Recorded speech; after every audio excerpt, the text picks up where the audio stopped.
Grey County.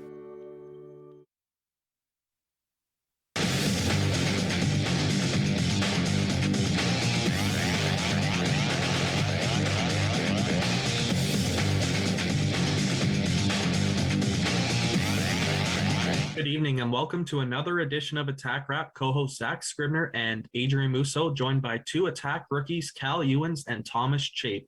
Guys, how are you guys doing tonight? Not too bad. How are you? We're doing good. I'm pretty good. How are you?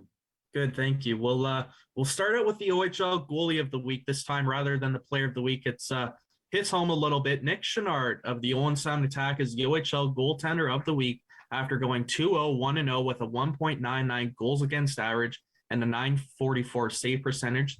Chenard was a runner-up for last week. He made 101 saves for the Attack in 3 games, helping them extend their run of consecutive games undefeated in regulation to 9. Chenard's record this year is 19-12, 3-1 with a 3.03 goals against average and a 902 save percentage to go along with 2 shutouts. Before we go to the OHL Player of the Week, I want to get your guys' initial reaction when you heard the news about Ricky. Well, I'm not too surprised that Ricky would have got that with all the hard work he puts in on the ice with us. Yeah, no, like Chafer says, no big surprise. Ricky's been really solid with us. So, It's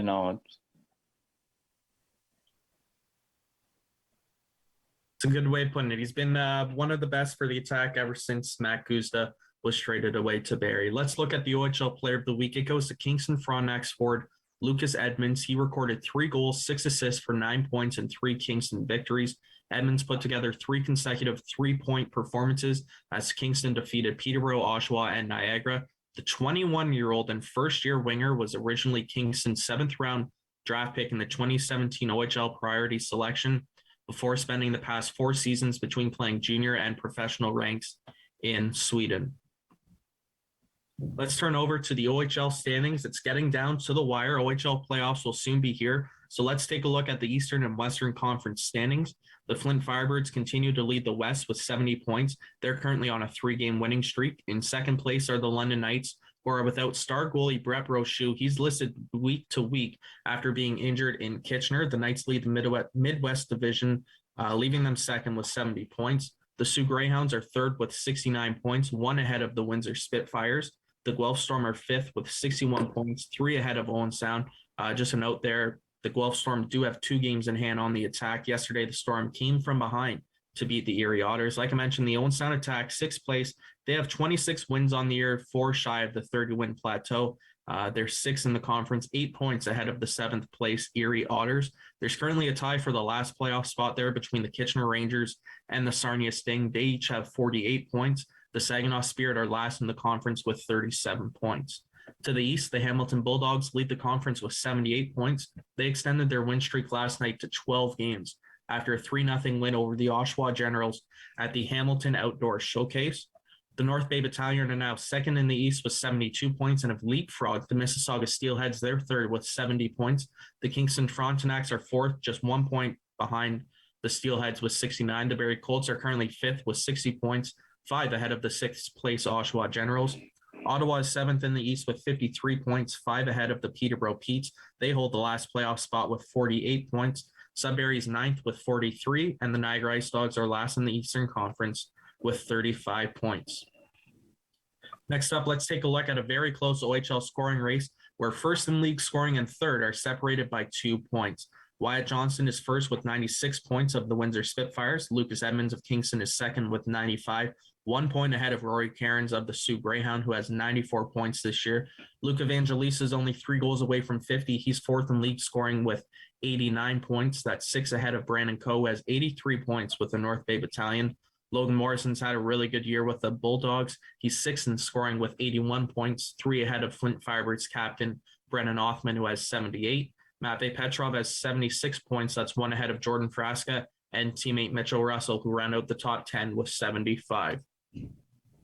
Turning to the Attack's top 10 in scoring, Denny Gore continues to lead the way with 51 points, although 2020 first-round pick Cedric Gagnon isn't far behind with 46 points.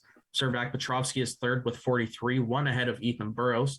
Overager Nick Porco is fifth in team scoring with 35 points, one ahead of Colby Barlow. Stepan Makachek is seventh in team scoring with 33 points. He's 2 points ahead of Sam Sedley. Gavin Bryan has 4 assists in his last 4 games. He's ninth in team scoring with 27 points.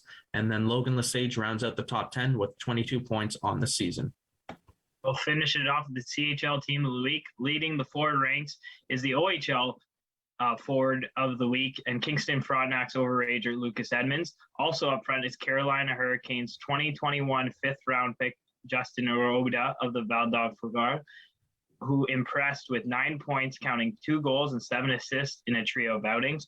Rounding out the forward ranks is Red Deer Rebels 2002-born center Ben King, who recorded 2 goals and 5 assists and 7 points in a pair of appearances. On the blue line, Portland Winterhawks overage Clay Hannes dazzled with 7 points, counting 2 goals and 5 assists in 4 appearances.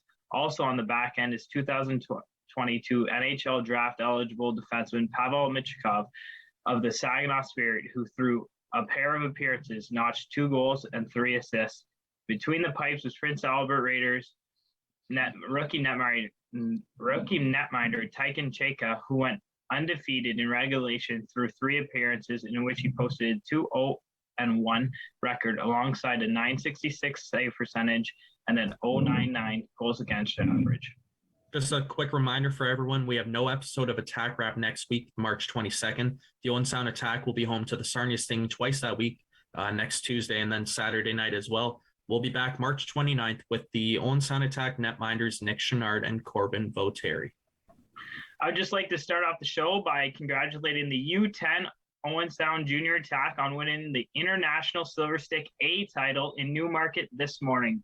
It was a 4-2 win over the Essex South Point Capitals. Now, Cal and Thomas, with that news, what was your favorite minor hockey tournament? I'd probably have to say the Marlies tournament. It's always a big one for my team. We always got pretty excited about it. It was right around Christmas time. So, yeah, I'd have to say the Marlies. I'd say for me, it's probably it's called The Show. It's in the U.S. So I played for Team Newfoundland and Labrador before when I lived there. We did not win a single game the whole tournament.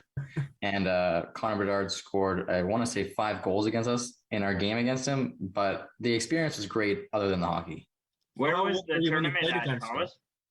I believe it was in Minnesota. And how old were you playing against Bedard?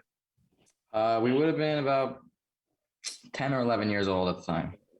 That's one of probably my favorite stories I've heard this year from all the guys. He played against Connor Bedard, who lit it up at the World Juniors this year. In Minnesota, no less. That's a nice flight from Newfoundland to Minnesota. Now, guys, Woolies Warriors, it became official. It raised over $19,000 for Diabetes Canada decamps. Talking about your leader, how much has he helped you guys this year, and what leadership qualities will you remember about him? It must be pretty special to have a guy like Mark Woolley in your dressing room stepping into the OHL as a 16-year-old. Yeah, we're super fortunate to have Mark as our captain. He, coming in as rookies, it's not an easy thing to do. There's a lot of nerves that come with that. But having a captain that's so vocal and such a great overall leader just makes everything a lot smoother transition for us into the OHL. Yeah, like Cal said, when you come in as a 16-year-old, it's really nerve-wracking. But Wolves is probably the best captain I've ever had personally. He was always there and really helped us away to kind of get used to the OHL.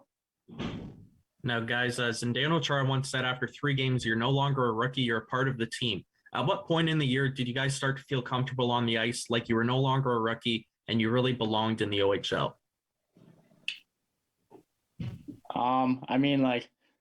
It's like you feel like you're a part of a team when you got a great group of guys like we do. They're pretty good to us and made us feel like part of the team right away. But I think when I first started to get my confidence was probably when I scored my first goal, and that kind of just set the tone for me and gave me a little more confidence to play my game. Yeah, like Cal said, off the ice, it was pretty fast just with the great group of guys we had and how accepting they were of us. But for on ice, I'd probably say 10 to 15 games in, just because I kind of got my legs under me a little bit and started to kind of get with the pace after we didn't play for a year. And then after that, I kind of felt comfortable on the ice. Was that around the same time you say you feel more comfortable making a play with the puck as well? You're not feeling as rushed, maybe as you would in your first few games, maybe just nervous to turn it over. Would you say around that time you were more comfortable with the puck making a play as well? Yeah, I definitely would, especially with the speed difference, because last year we played was bantam hockey. So going right to the OHL, the first couple of games are insanely fast. So about that time, it became kind of a normal speed. Guys, the two of you are of 5 players on the attack to have appeared in every single game this season, all 55.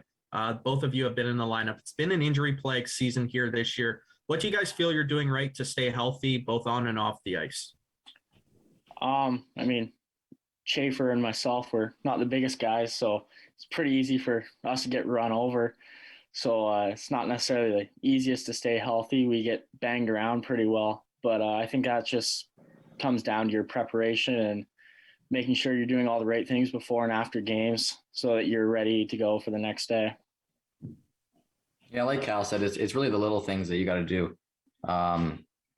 Taking the extra time after games to maybe do a little bit extra just so you know you'll be ready for the next one. Now, Cal, you're tied with Mark Woolley for goals this year with 2. Mark, if you don't know, Mark has only scored 2 goals in every single one of his OHL seasons. So I hope you eclipse that mark yourself in your career. But both coming against the same team, the Sarnia Sting. Your first goal was very similar to that of Sam Sedley's, in which it had to get reviewed, and you were unsure that you scored it. The play continued. What will you always remember when it comes to your first OHL goal, Cal? I think the part that I will remember most is the frustration that came with it, honestly. I had a game in Flint where I scored a goal. I was all excited. I was like, finally, I got that monkey off my back. And then all of a sudden, goal interference, and they call it off, no goal. So I was like, when they called it no goal and they go to review it, I'm like, here we go again. So the biggest thing that stuck out to me was just that frustration and then the relief that came with it once I saw the ref signal a good goal. So now to both of you guys, you've had some time to, like you guys said, to adapt to the OHL. What might be one skill that has really improved in your game since coming into the OHL? And what would be one skill you want to improve upon to finish the year? I think for me, it's time management that I think has really improved just because when you're younger, you just have a lot more time on the ice. So I really had to improve that this year just because these are some of the best players in Canada. So you really have to know what you're going to do with the puck before you get it. And then something I want to improve on is probably shooting. Just bigger goalies are also older. So, you're taking shots against your own age is maybe a little bit easier, but when they're older goalies, they really need to be good shots if you want to score them.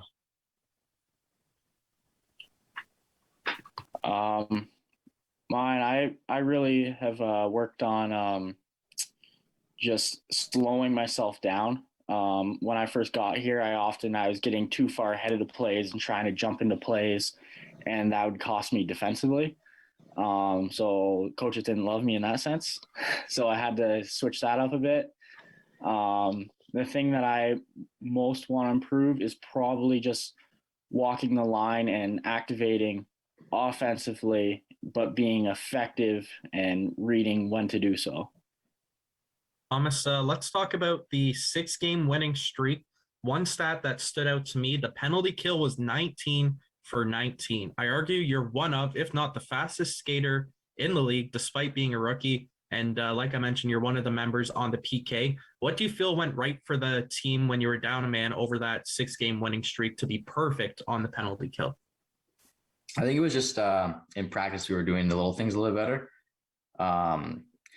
We got running around during games prior to that 6-game stretch, and we took a little bit of time in practice to kind of work out those kinks.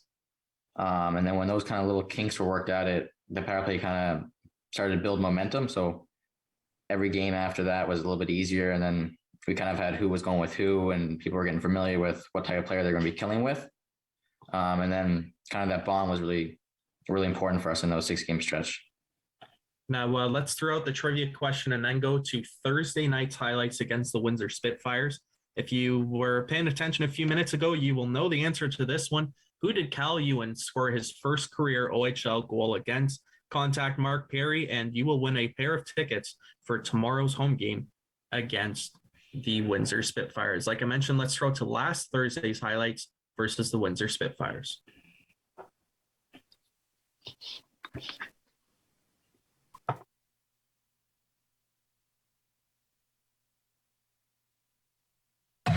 Renwick to his partner who had exited. Now Petrovsky's going to take it to the net. There's a chance. Quindon couldn't get it home.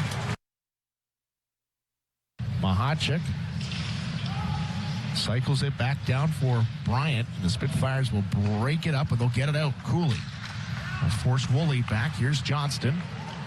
Wyatt back it over the line. Tries to send it in for Cooley and he'll score! The Spitfires take flight! Attack notified of him ready to exit the penalty box. Wraparound attempt. Parrott stays on the post to keep it out. Seed. That goes off a leg. The attack pressing now. Time is not on their side. They'll score. Big goal, Nicholas Porco. For Johnston. For Parrott. His shot blocked by Shabrika, but he gets it right back. Here's Johnston for Heno. Heno back for Johnston. Johnston off the post, and it's in! They're signaling a goal.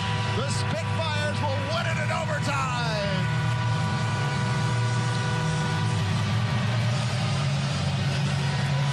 He thought about waving it off. Post, and wow. What a way. The Spitfires will win it. 36 seconds in. It is the OHL Tonight and your TV, brought to you by St. Clair College. The 6-game win streak was snapped, but the team's point streak extends to 7 in a row with the 2-1 loss in overtime to the Windsor Spitfires. Thomas, watching on TV, it seemed like there was a lack of energy on the ice. You guys were bailed out at times by Nick Chenard, who was making his return home to Windsor. First of the 3 this weekend, what was the message in the room after considering you guys held a dangerous offensive team to only 2 goals? Really, we talked about our first period, just because we didn't start off too well, but then they kind of brought up to the fact that we really played 2 periods good, and we're still able to walk away with a point there. So they really talked about how we need to have 3 good periods, and if we have 3 against them, we should win.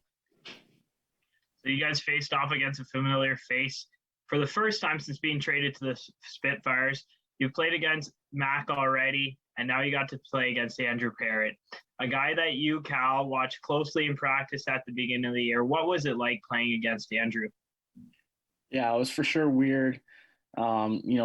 Seeing the guy that you were kind of trying to model yourself after, himself being an offensive blue liner, I really tried to learn from him. So seeing him in a Windsor Spitfires jersey was for sure pretty weird for me.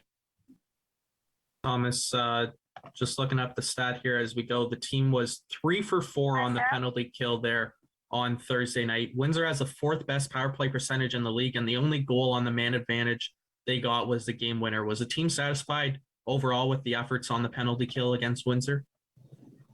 We obviously thought it was pretty good, but obviously we would have wanted to get that last one not scored on us. But I guess we're just going to do a little bit more practice on the 4-on-3s in practice. Now, Kyle, we mentioned the Andrew Parrott trade there a little bit. It gives the younger guys more opportunities on a nightly basis. How do you feel personally you've made the most of your opportunities since the trade happened at the deadline with Windsor? I found I've been building a lot more confidence. I feel a lot more free to make plays and play my game essentially. Before it's tough to stay engaged in the game. Like obviously you're there and you're excited about it, but when you're not getting the most minutes, it can be hard to stay positive, honestly. So when you start getting those minutes, you start to feel like you're more a part of the team and can contribute. Now you guys are still in high school. It's March break though, but I'm sorry to tell you, it's time for the quiz. It's going to be an easy quiz for you guys if you know your own game though. Are you guys ready to play? Yeah. All right. So the question is to both of you. We usually ask how many points did you get in your minor midget season, but because of the inevitable, the COVID shortened season for you guys, I'm just going to go, how many points did the other one get? So Cal, how many points did Thomas get? And Thomas, how many points did Cal get in your Bantam major season? How many games played? Okay. Cal played 42 and Thomas played 30. I'll say 41. Chafe. Oh, we got a winner. We always go within 3. So he had 39 and 30. Very good guess. I just want to say 52. Another winner, 51 and 42. Did you guys do your Wow. homework before we went on the show here on Elite Prospects? I knew that he was somewhere around that number, but I didn't know exactly what it was. I just knew he was an offensive defense, so he's definitely over a point per game and just added about 10 to it. Yeah, nice. Very good. We're off the hot start. Keep your A-pluses going. Here we go. You both were picked in the 3rd round by the Attack in 2021. Colby Barlow was picked in the 1st round. But who did the Attack pick in the 2nd round? They didn't have a second round pick.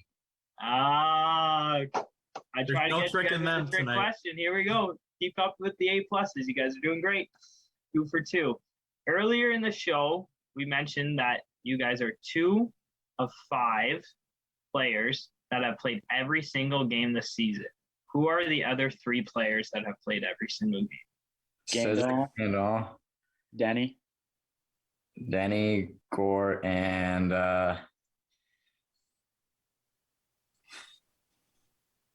Petro? No. missed 2 for World Juniors. Yeah.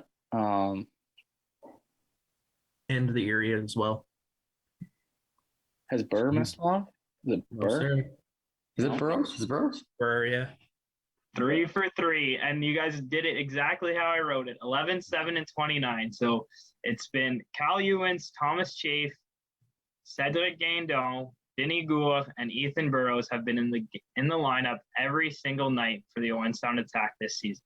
And the last question, I had to throw this one out there. Just it's inevitable when we watch you guys play. You guys are listed as the 2 shortest players on the team. Now, who is the next shortest player on the team? I mean, you really got to expose us like that, but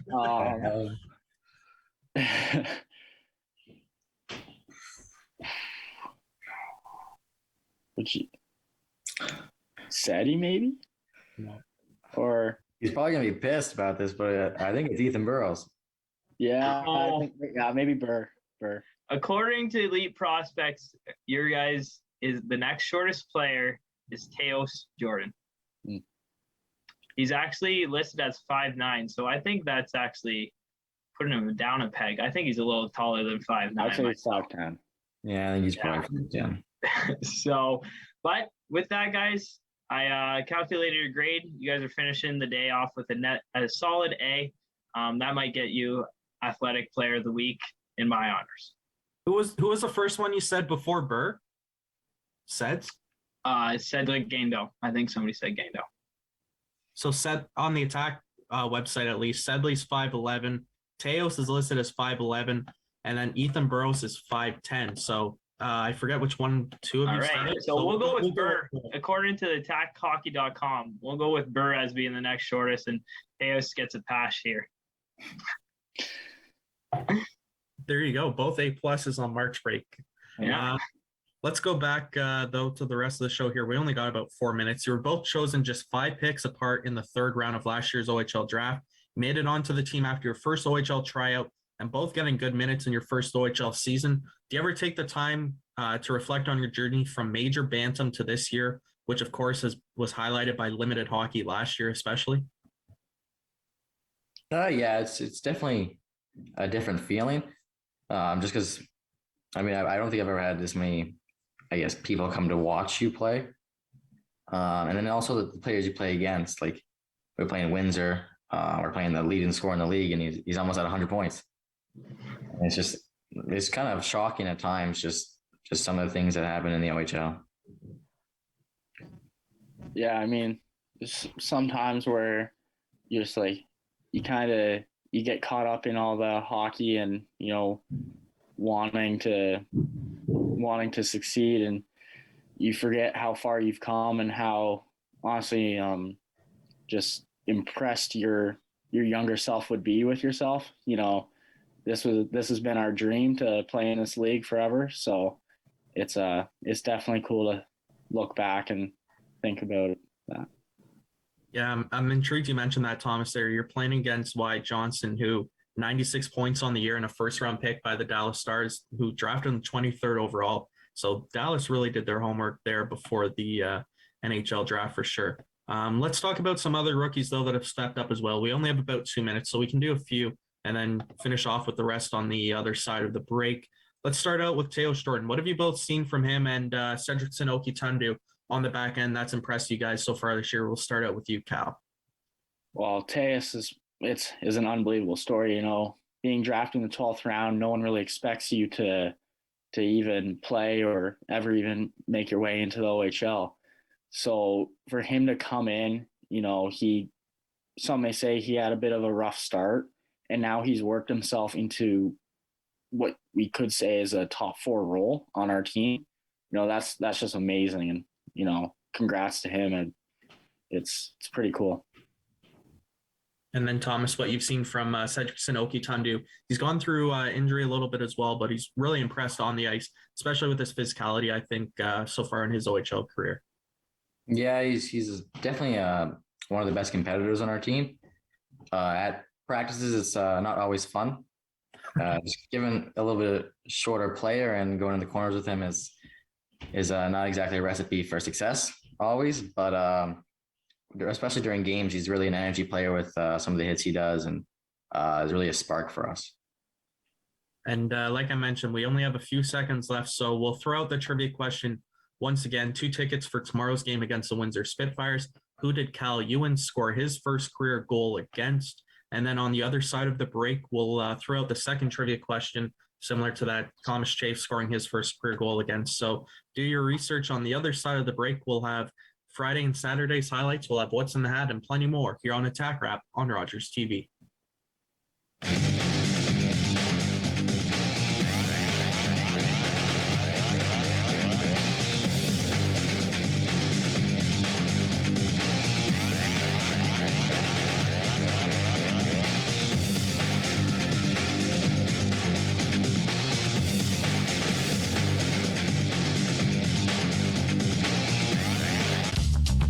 This program is brought to you by Ignite TV.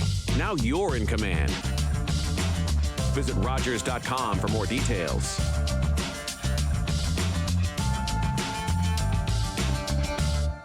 I am not a streamer. I am an entertainer that streams on Twitch. Let's get it right. This is authenticity. I don't think we could have imagined that chess influencers would be hitting 1 million subscribers on YouTube. Most people might think going viral is like a once-in-a-lifetime thing. I had no idea what I was in for. If you want to live in the future, you have to invent it.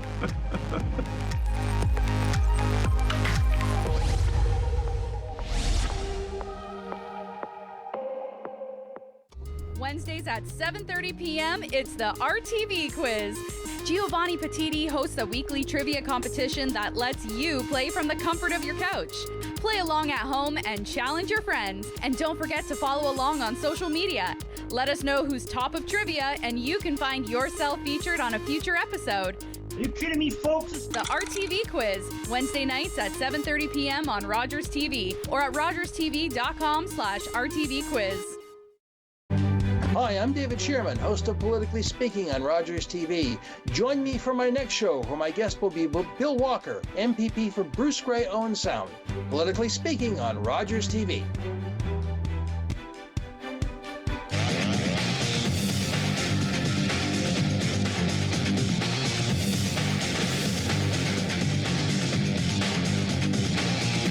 Welcome back to Attack Wrap. Zach Scribner and Adrien Mousseau joined by two rookies on the team, Thomas Chafe and Cal Uens. We were talking about the defensive rookies on the other side of the break.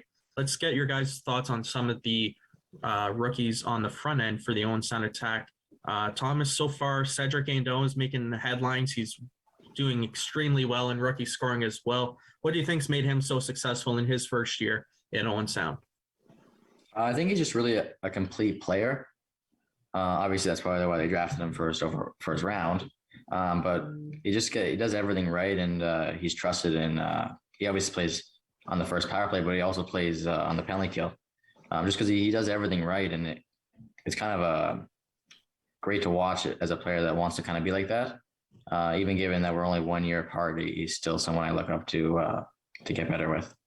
And just before we go to last Friday night's highlights against the Saginaw Spirit, we'll talk about Colby Barlow on the other side of the highlights. So, Cal, I want to get your thoughts on Gavin Bryant this year. He's, I find he works extremely hard. What's it like defending him in practice, and what do you think's made him so successful so far in his rookie season as well? Yeah, Gav, he's like Chafer said about Cedric. He's a 200-foot player. He's a complete player. He takes care of his defensive end first. He's quite shifty, I find. He's a great skater. He's fast. But I think his best quality is just his leadership. He's a great guy in the room. Everyone respects him. Yeah. Might be safe to say this was one of the craziest games that Owen Sound's played this year. Let's go to last Friday's highlights at the Dow against the Saginaw Spirit. 2021, 8th overall. Smith banned on the shot right side, dropped it back to Gervais. To the point in Phillips, and it's through his legs, and Barlow's off to the races. In on Fullerton, scores. No. Spirit come away with the puck. Schluting right circle, fires, save Botari, rebound, scores! Got room on the left wing, cuts in with a shot, score. I'd say they came out even there as Locust handled it well. Look out, here's a break for Burrows, and he scores. No. And number 37, Nicholas Porco. Wow, that one goes in from the corner. And the draw is won by Saginaw. Poke back to the point for Minchikov. Right wing, score! There we go. Josh Bloom on a one-timer, and the Spirit lead 4-3. Puck bouncing behind Fullerton. Pass right in front. Scores. Oh, boy. Portakalis on the rebound and brings it in on the left wing. Burrows back in, scores! No. That can't. 1-1 in this shootout. Phillips in on the right wing. Scores! Phillips, the shootout winner. 9 in a row against Owen Sound at the Dow. Good job. Josh Bloom, Thomas, it was a 7-6 shootout loss for the Owen Sound attack last Friday. First question for you. Josh Bloom scores an empty net goal, which usually seals the deal with a 2-goal lead with about 30 seconds left. Not the case Friday. William Portakalis and Ethan Burrows each scored in the final 30 seconds to tie the game. The team has a flair for the dramatics, it seems, and it was clear Friday night the never quit attitude was on display from the Owen Sound attack at the Dow Event Center last Friday. Yeah, so actually the two people who scored were kind of the people that, as soon as that empty net went in, kind of went around the bench line when it wasn't over. And then obviously they didn't think it was over, and then they were able to get us back in the game. On that, Thomas, William Portakalis, you've been playing on the same line as him recently, and he scored like clutch goals lately. What have you seen in him as of late? Because he went on a stretch of 11 or 12 games without a goal. What have you seen of him recently? I think it's just he's got a great shot. And I guess just these last couple of games, they just haven't been going in, but they should. I think he's also really got like a never quit attitude. he really kind of rolls with the punches and doesn't really let him get him down. And he just keeps going, and he kept shooting, and he's never really shied away from any opportunity like that. So he's just as confident as if it was an empty net. Now, guys, Cal, go ahead, Zach. Colby Barlow breaks Bobby Ryan and Dan Siska's 16-year-old goal record with his 23rd goal on the season. I'm sure you guys were well aware that he was chasing this record. What was the mood on the bench when Colby potted that goal for his 23rd of the year? The bench went crazy. You know, it's pretty cool. It's not often that you get to play with a player who has that potential. So we were all crazy excited for him. It was a pretty cool experience just to play on the same ice as a guy breaking Bobby Ryan's goal record. Now, going back to those 2 back-to-back goals late in the game, the celebration on William Portakalis' goal was kind of just fist bumps. Yeah, we got one here. And then when Burr scores, Denny Guos jumps on him, and the celebration was quite different. In the room after the game, were you guys happy with just collecting 1 point? Like, you guys were 2 goals down with under 30 seconds. Were you guys happy collecting that 1 point? I wouldn't say we were necessarily happy, but definitely a little bit, I guess, relieved. Just because we think with all the games left, there's not many, so each game is really important. So we're obviously happy to get the point, but we really believe that we should have got the 2, and then we went out to prove it the next game. Now, your last trip stateside saw European players stay at home. Petrovsky, Chibrikov, and Makachek were all in the lineup and made an impact on this game. How nice was it to have your whole team on a stateside trip?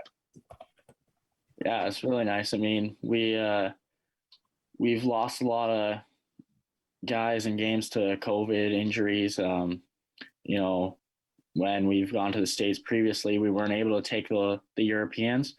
You know, those are some pretty impactful players. So be able to have them in the lineup along with all of us is huge for us. Just before we go to Saturday's highlights, the final game on the road trip. In the past month, Cal, the Attack have played with 5, 6, and 7 defensemen. And then this past road trip in Saginaw saw the coaching staff dress 8 defensemen. How challenging is it when the lineup is turning over so much and the defensive pairs especially are constantly changing?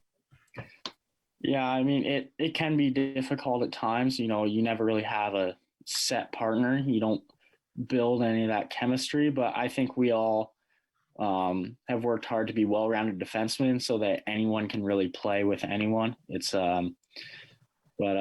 yeah, it can be a bit of a grind when you got, you know, 6 or 7 defensemen in a lineup. You know, you're not always getting rolled out the door, but then there's games where we're missing guys and we're down to 5, and all of a sudden you're playing 20 minutes a night. So you just got to adapt to the situation. Let's go to the last Saturday's game against the Saginaw Spirit.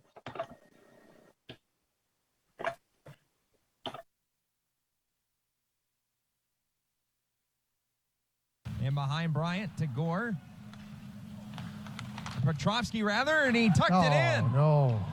Servac Petrovsky from the side of the net was able to tuck it in past Andrew Oak at 10:40 of the first period. Finally comes up with it for the Attack. Fitted into Petrovsky, who has the power play goal from the point. Sedley shot tipped right on and in by Barlow. Man. Bryant around Minchikov, cuts right in. Rebound score. Nice move by Burrows. Another nice move right in, and good save there by Oak on Gore. Wrap around on the rebound. Burrows scores. Smith flying in left side. Wraps it out front. Scores! McNamara cutting in. His pass right onto an Owen Sound stick. Trouble. Burrows ices it with an empty net goal. I guess I shouldn't say that. It's now 5-1, but still 3:59 to go, and that'll do it. So the Attack will take the season series and a 9-game losing streak here at the Dow Event Center. Petrovsky named first star with a goal and an assist in a 5-1 win for the Owen Sound Attack Saturday night against the Saginaw Spirit. Thomas now points in 9 straight games for the on-sound attack, 4 out of a possible 6 on the weekend. Overall, was the team satisfied with the 3-game road trip stateside? Yeah, we were definitely satisfied to keep that. We would have obviously liked to have the win streak still going, but especially with the how tight the conference is, each point really matters. So we're really happy with that.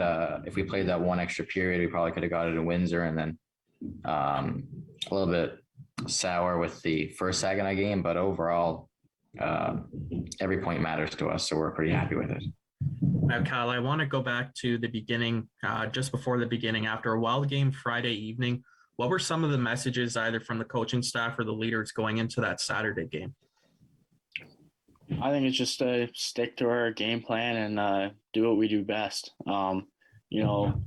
We, like Chafe said earlier, we struggled a bit in the first period, but we played a strong second and third. So I think it was kind of just put that first period behind us and keep doing what we were doing to finish the game in Windsor. So from the crease out, it became a dominating performance on that Saturday night. A 5-1 win, like we mentioned earlier. A guy we often don't talk about on this show, and maybe it's because he's a quiet guy in general, is Ethan Burrows, a veteran that just does his job and he scores goals. He had a big weekend yet again, 2 goals on the night and first star. What can you say about Ethan's game? Well, coming from a forward, it's really well-rounded in that whether we need a goal at the end of the game and we're pulling our goalie or they're pulling their goalie, he's going to be on the ice either way. So he's got a wicked shot. So, I mean, he's kind of a player I look up to and I kind of want to be in the future. And Cal, for you? Yeah, like Chair said, he's got a lethal shot. He's got one of the better shots in the league for sure. He's a great guy off the ice as well. He's a great leader in our room. He's been great for us. Before Zach goes here, I just you guys talked about his shot. And one thing that I noticed when he scores goals is that I would say the vast majority of his goals aren't scored when he's skating. Like, he's at a standstill and he's ripping pucks like that. I find that to be very amazing.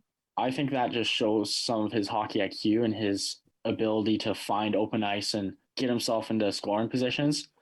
He's not necessarily a score off the rush type of player. He's, find the soft spot in the slot and hammer one home kind of player.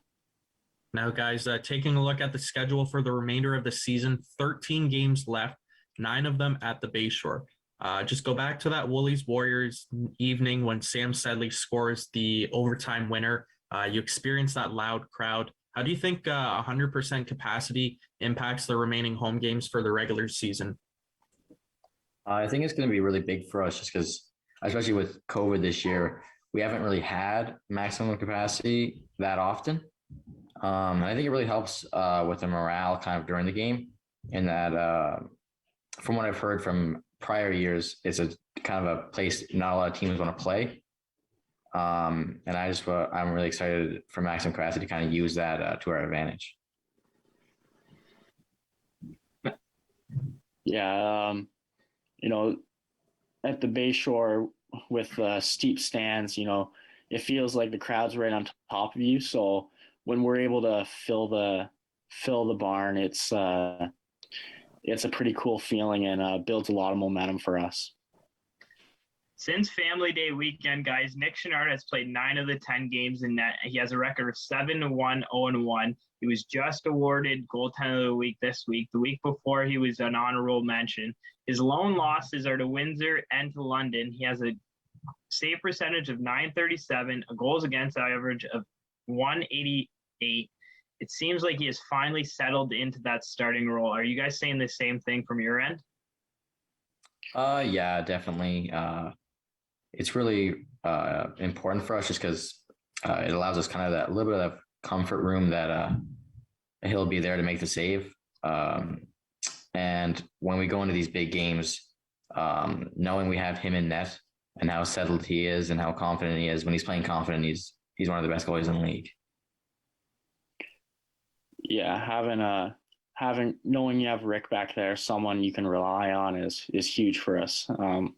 You can be as good of a team as you want, but if you don't have a solid goaltender, you're not going to win a lot of hockey games. So Rick's being huge for us. He's going to be huge for us going into the playoffs.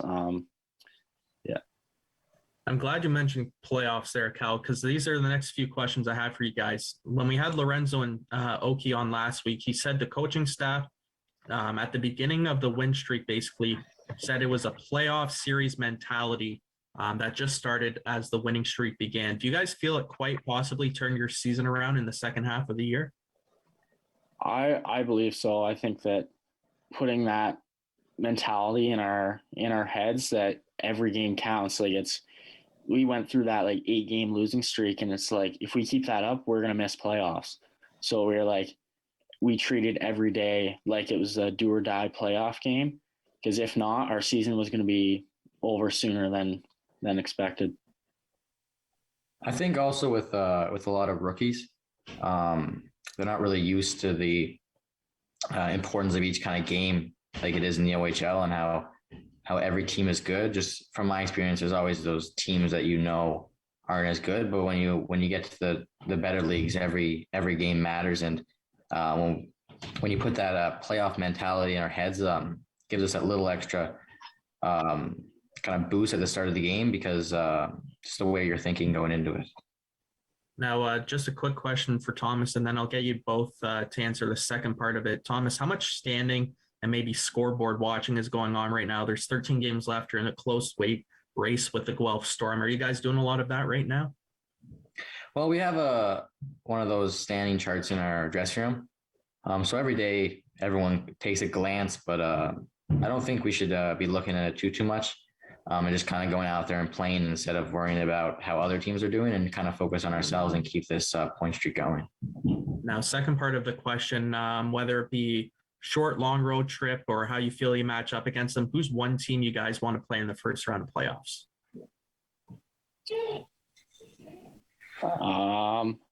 I'd say I think I'd like to match up against Windsor.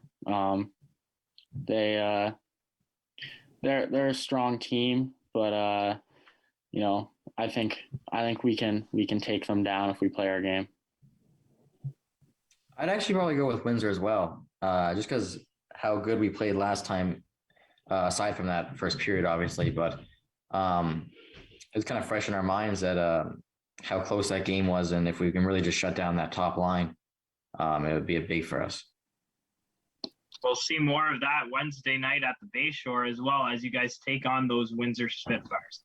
But with that being said, guys, it's time for your guys' favorite game.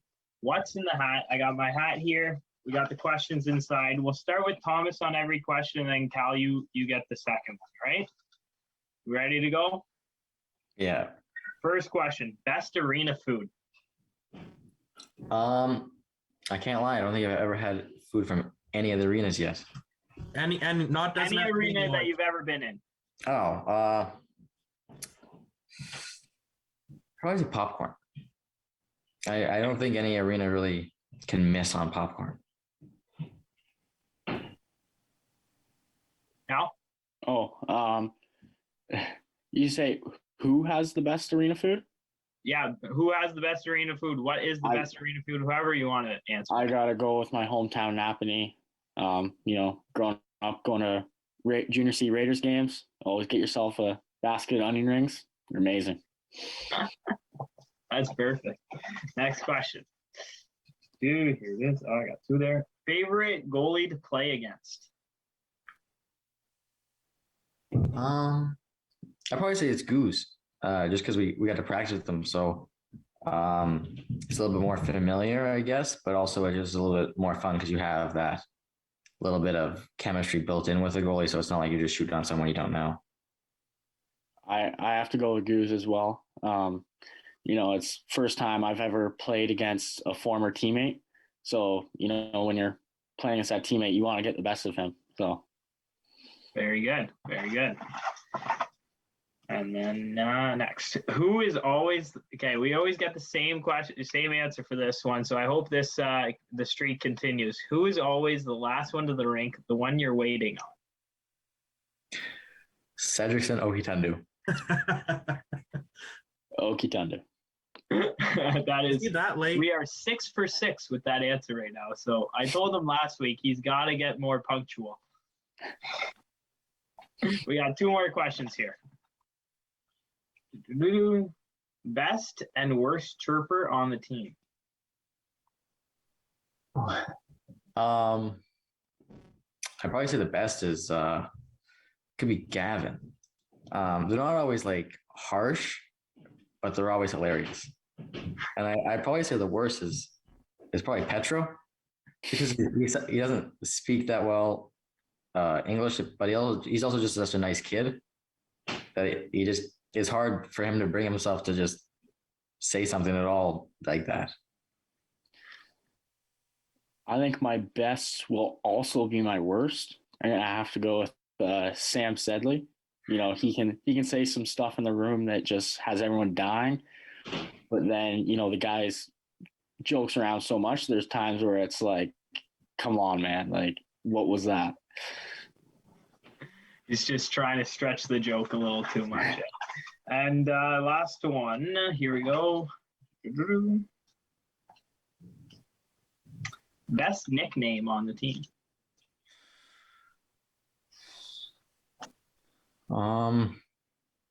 Most nicknames are just an abbreviation of their last name. So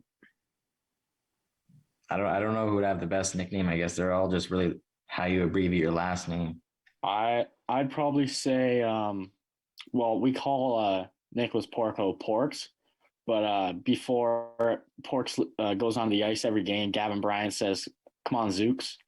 Call him Nick Suzuki as he's wearing number 37. That's some high praise right there, too. That's funny. That's another edition of What's in the Hat. Now, what may be some differences you both notice in your game from the beginning of the season? I think it's probably mostly my confidence.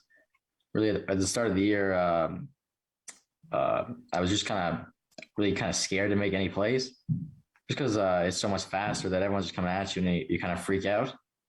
But lately, I've become a little bit more confident in holding the puck and not always just passing it on to someone else.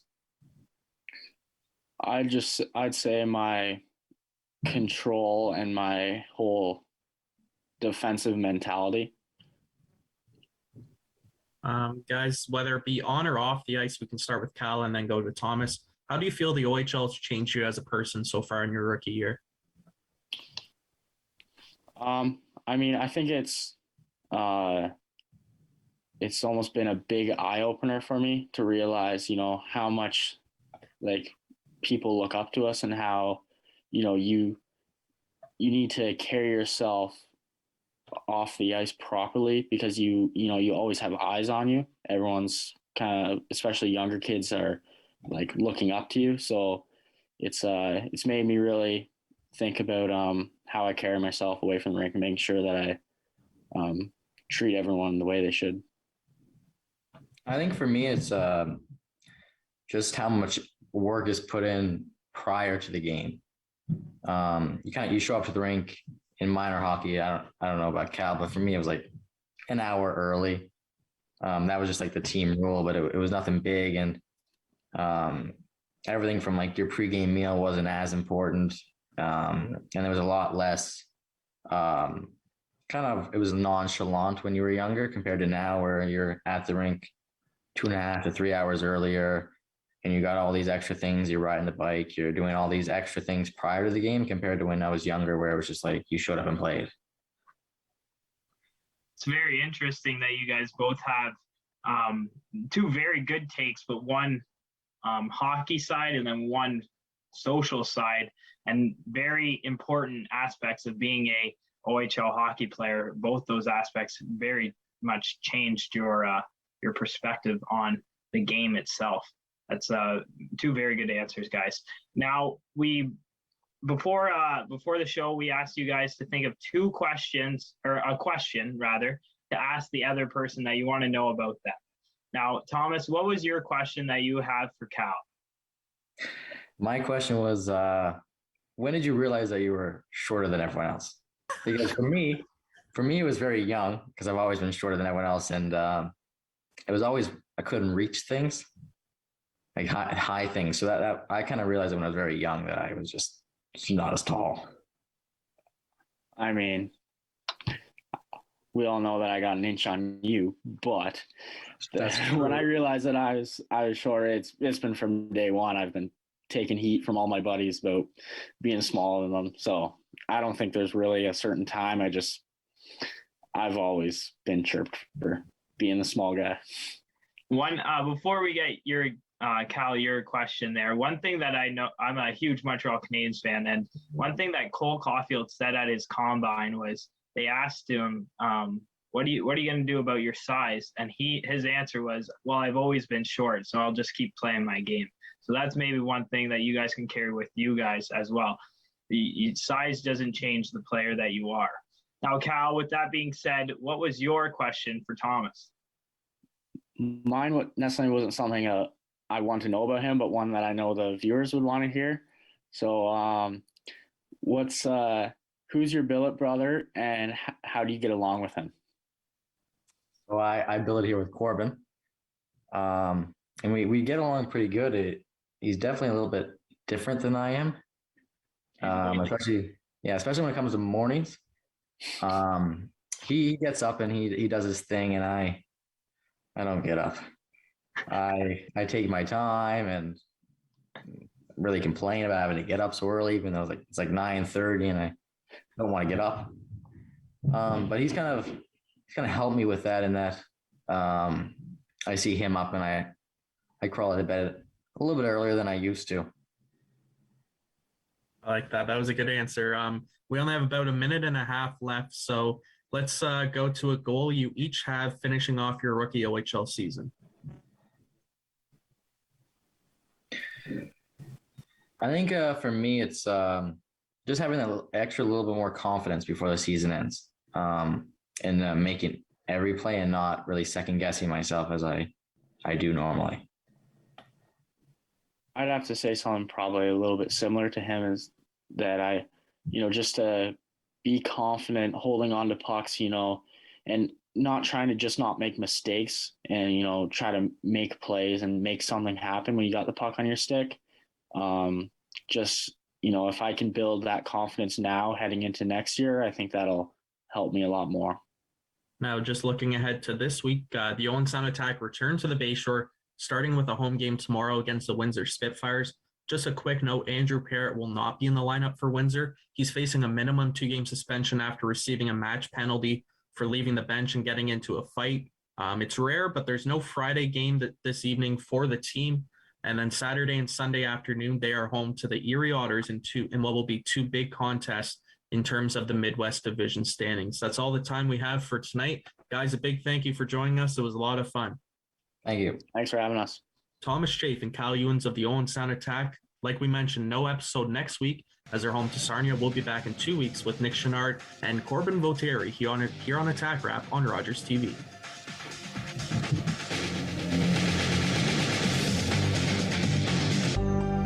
Call the Rogers TV viewer response line. Email us or connect with us on social media.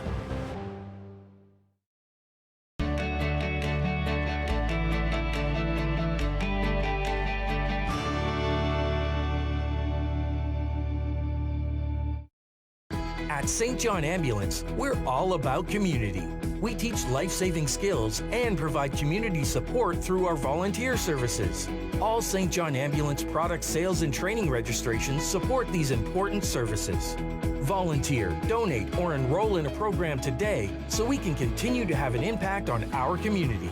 Visit sja.ca to learn more. At St. John Ambulance, we do more than save lives, we change lives.